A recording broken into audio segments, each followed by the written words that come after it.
খোলা চিঠির মাধ্যমে অজিত প্রসাদ মাহাতের প্রশ্নের জবাবে অর্জুন হেমব্রম পারানিক ভারত জাকাত মাঝি পারগানা মহল। সদ্য মহামান্তা অজিত প্রসাদ মাহাতো, প্রথমেই আপনাকে ভারত জাকাত মাঝি পারগানা মহল পশ্চিমবঙ্গ এবং united forum of all Adivasi organisation of West Bengal এর পক্ষ থেকে জোহার জানিয়ে বিনীতভাবে 8ই জুন আমাদের বাংলা বন সম্বন্ধে যে প্রশ্ন সোশ্যাল মিডিয়াতে প্রকাশ করেছেন তার যথাযোগ্য জবাব দেওয়ার চেষ্টা করছি। যদি কোথাও বাক্যচ্য প্রয়োগ অবাচ্য বা বেবাচ্য হয়ে পড়লে আপনার অনুজ হিসাবে ক্ষমা করবেন। আপনার বিভিন্ন ভিডিও ক্লিপে এ বক্তব্যে যে প্রশ্নগুলো উত্থাপন করেছেন। 1 নম্বর, আপনি সাঁওতালদের ভালোবাসেন। শিবু সোরেন নরেন হাঁসদা সাথে মিলেমিশে ঝাড়খণ্ড আন্দোলনে ছিলেন। 2, কর্মী ভাইরা সংবিধানে প্রস্তাবনার আধারে লড়াই করছেন, তাতে সাঁওতাল তথা অন্যান্য আদিবাসী গাত্রদের কারণ কি? 3, ভারত জাকাত মাঝি পারগানা মহল এবং united forum of all Adivasi organisation of Paschimbanga এরা সরকারের মদতপুষ্ট হয়ে আপনাদের বিরুদ্ধে আন্দোলন করছে, পার্টি তথা সরকারের থেকে আর্থিক সাহায্য পাচ্ছে। 4, ষড়যন্ত্র করে সংবিধান থেকে আপনাদের আদিবাসী তথা তকমা কেড়ে নেওয়া হয়েছে। 5, আপনাদের আন্দোলনে কোনো জাতি বিদ্বেষ আন্দোলন নয়, কখনো সাঁওতালদের বিরুদ্ধে কোনো কিছু বলেননি। আদিবাসীদের আন্দোলন বিদ্বেষজনক, সমাজ সচেতন নেতৃত্ব আছে কিনা জানতে চেয়েছেন, ইত্যাদি ইত্যাদি। এবার এর উত্তরে অর্জুন হেমব্রম পরানিক ভারত জাকাত মাঝি পারগানা মহল কি বলছেন শুনব। 1 নম্বর, এর উত্তরে জানায়, আপনি এক সময় দুর্দান্ত প্রতাপ তরুণ তুর্কি ঝাড়খণ্ডী নেতা ছিলেন, এটা আমরা জানি এবং মানি। শিবু সোরেন নরেন হাঁসদার সাথে মিলে আন্দোলন করেছেন, কৃতজ্ঞ চিত্তে স্মরণে রেখেছি। এর জন্য আপনাকে আর একবার জোহার জানাই। 2 নম্বর, আপনারা সংবিধানের আধারে লড়াই করছেন, তাতে আদিবাসীদের গাত্রদাহের কারণ কি জানতে চেয়েছেন। উত্তরে বলি, সংবিধানের প্রস্তাবনার আধারে যে আন্দোলনের কথা বলছেন তাতে কারো কিছু বলার নেই। আপনারা কুড়মালি ভাষা অষ্টম তপশিলির জন্য আন্দোলন করুন, স্কুল কলেজে ইউনিভার্সিটিতে পঠন পাঠনের জন্য আন্দোলন করুন, গরম থানের জন্য আন্দোলন করুন, জঙ্গল মহলে স্বশাসনের জন্য আন্দোলন করুন। 2 হাত তুলে আমরা সমর্থন করব। আমরাও আপনাদের পাশে থেকে হাতে হাত রেখে আন্দোলনের সহযোগিতা করব, কথা দিলাম। কিন্তু মূল সমস্যা তো সংবিধান তপশিলি উপজাতি তালিকাতে আপনাদের অন্তর্ভুক্তকরণের দাবি নিয়ে। আপনাদের দাবি সম্বলিত CRI culture research institute report Bharat সরকারের RGI registrar general of India 4 bar reject করে ফেরত পাঠিয়েছে। এমনকি কলকাতা হাইকোর্টেরও আপনাদের আবেদন নাকচ হয়ে গেছে। আর তাই আপনারা গণতান্ত্রিক আন্দোলনের পথ পরিহার করে রাজনৈতিক কায়দায় আন্দোলন করছেন। রেল টেকাও ডহর ছেকা তো আছে, তার সাথে সাথে আপনাদের জনগোষ্ঠীর নেতাদেরকেও জোরপূর্বক আন্দোলনে সামিল হতে বাধ্য করেছেন। এটা আপনাদের গণতান্ত্রিক আন্দোলন। কিন্তু আপনারা কি ভেবে দেখেছেন, নেতা নেত্রীরা কর্মী জাতি হলেও তারা জনপ্রতিনিধি?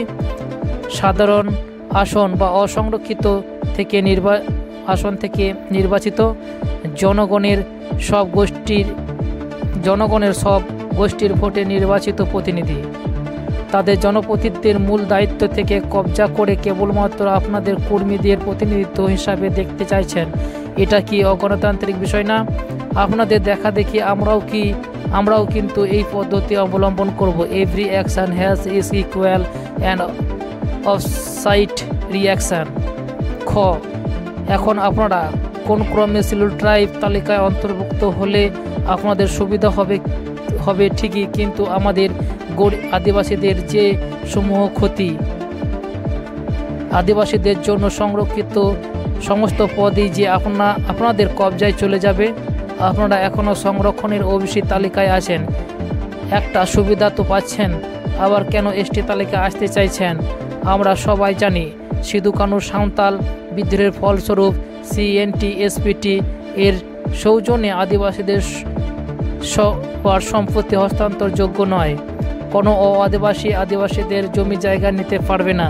এই রক্ষা কবচ থাকা সত্ত্বেও বিভিন্ন কায়দায় আদিবাসীরা জমি জমা হাতিয়ে নিচ্ছে।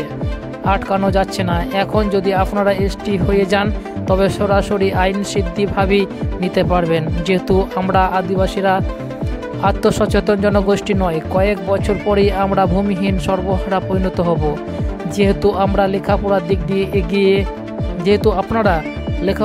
দিয়ে এগিয়ে, আর্থিক দিক দিয়ে অগ্রসর এবং তুলনামূলকভাবে সঠিকভাবে সংগঠিত, তাই সহজে জনপ্রতিনিধিত্ব আইনে রাজনীতিতে ছড়ি ঘোরাবেন, যেটা আমাদের অস্তিত্বকে বিপন্ন করবে।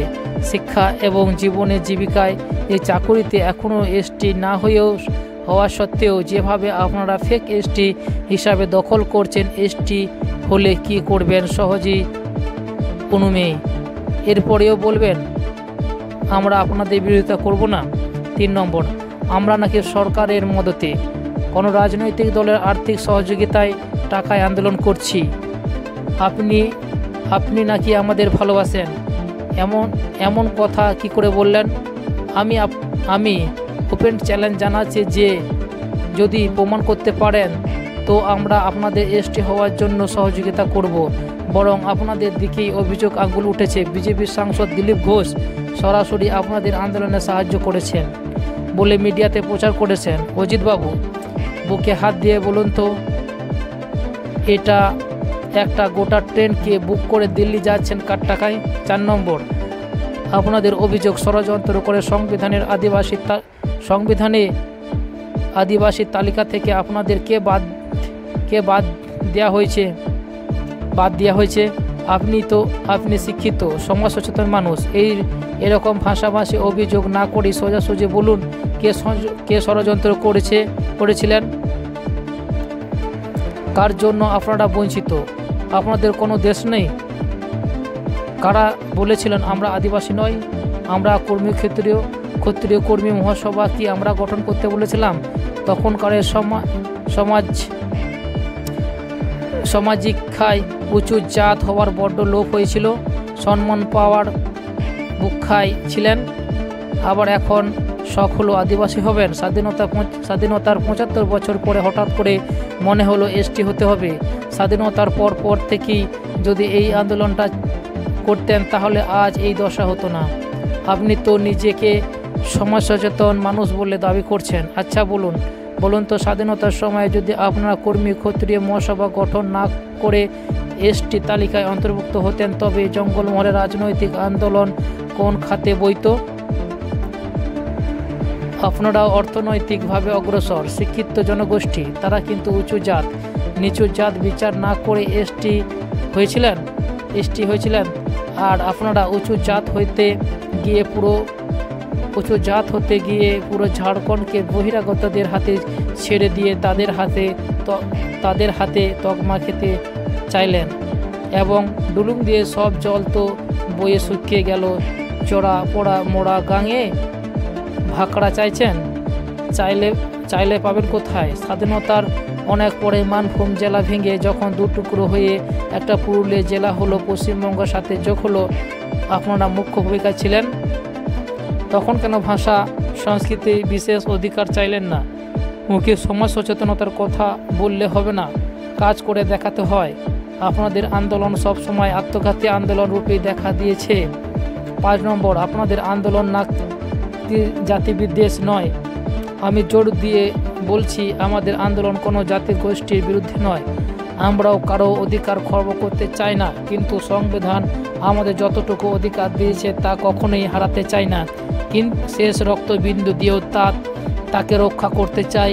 আমাদের মধ্যে বিদ্বজন আছেন, সমাজ সচেতন নেতৃত্ব আছেন, তারা কিন্তু কখনো আত্মঘাতী সিদ্ধান্ত নেবে না। অনেক কথা বলে ফেললাম, বলতে গিয়ে বাকভঙ্গিতে ত্রুটি কিছু ভুল বললে থাকলে নিজে গুণে ছোট ভাই হিসাবে ক্ষমা করবেন। নমস্কার, জোহার। ইতি অর্জুন হেমব্রম পনত প্রাণিক, ভারত জাকাত মাঝি পারগানা মহল। আমরা শুনলাম অজিত মাহাতের প্রসঙ্গে উত্তরে কি বলেছেন। ভালো লাগলে অবশ্যই শেয়ার করুন, সবার কাছে পৌঁছে দিন। সরেন সিপাহী সান্তালি টুডে। জোহার।